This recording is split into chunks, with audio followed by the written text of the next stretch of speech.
किंक्रांतीचा दिवस म्हणजे किंक्रांत किंवा करिदिन हा मकर संक्रांतीच्या दुसऱ्या दिवशी साजरा केला जातो.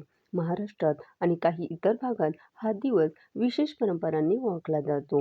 हा दिवस मुख्यतः अशुभ मानला जातो, म्हणून या दिवशी काही गोष्टी विशेष टाळल्या जातात. या चुका केल्यास आर्थिक नुकसान, अडथळे, आरोग्य समस्या किंवा घरगुती अशांती येऊ शकते अशी लोकांची मान्यता आहे. मग किंक्रांतीच्या दिवशी काय करू नये आणि कोणत्या गोष्टी अशुभ मानल्या जातात, चला जाणून घेऊया. पौष शुक्ल षष्टीला म्हणजे संक्रांतीचा दुसरा दिवस, या दिवशी संक्रांती देवीने किंक्रासूर नावाच्या राक्षसाचा वध केला होता. या राक्षसाने लोकांवर अत्याचार केले होते.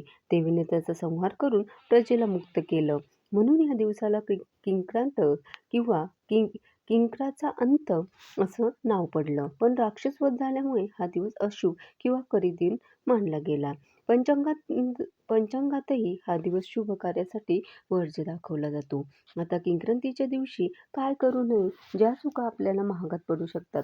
तर कोणतेही शुभ कार्य किंवा नवीन सुरुवात करू नये, जसे नवीन व्यवसाय सुरू करणे, घर बांधकाम किंवा गृहप्रवेश करू नये. लग्न, मुंडन, नामकरण, अन्नप्राशन यांसारख्या गोष्टी या दिवशी अजिबात करू नये. एवढंच नाही तर नवीन वस्तू, गाडी यांसारख्या गोष्टीही खरेदी करू नये. नवीन कामाची तर सुरुवात अजिबात करू नये, कारण हे केल्यास वर्षभर अडथळे, आर्थिक तोटा किंवा अपयश येऊ शकतो अशी श्रद्धा आहे. दुसरी महत्त्वाची गोष्ट म्हणजे दूरचा प्रवास टाळावा. आवश्यक नसल्यास घराबाहेर पडू नये. विशेषतः लांबचा प्रवास जसे ट्रेनने, बसने किंवा फ्लाईटने या दिवशी प्रवास करू नये. यामुळे अपघात, अडचणी किंवा नुकसान होण्याची भीती जास्त असते असं मानलं जातं. तिसरी महत्त्वाची गोष्ट स्त्रियांनी शेणात हात घालू नये. शेणानं सारवणं टाळावं. आता अनेक भागात शेणानं सारवण्याची प्रथा महाराष्ट्रात खूप प्रचलित आहे. मात्र किंक्रांतीच्या दिवशी शेणानं सारवणं अशुभ मानलं जातं.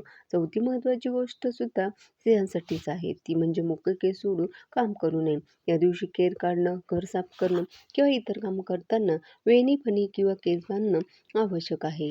मोकळ्या केसांनी काम केल्यास घरात कटकट, भांडणं वाढू शकतात असं सांगितलं जातं. याचबरोबर पाचवी महत्त्वाची गोष्ट म्हणजे घरात वाद, भांडण, कटकट यांसारख्या गोष्टी टाळाव्यात. कोणासोबतही वाद घालू नये. शांत राहणंच या दिवशी फायद्याचं ठरू शकेल, कारण यामुळे घरात नकारात्मक वातावरण वाढू शकतं.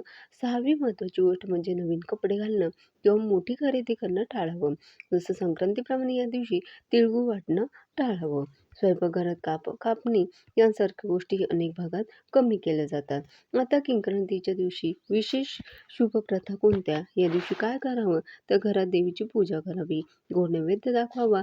संक्रांती देवीची या दिवशी विशेष पूजा करावी.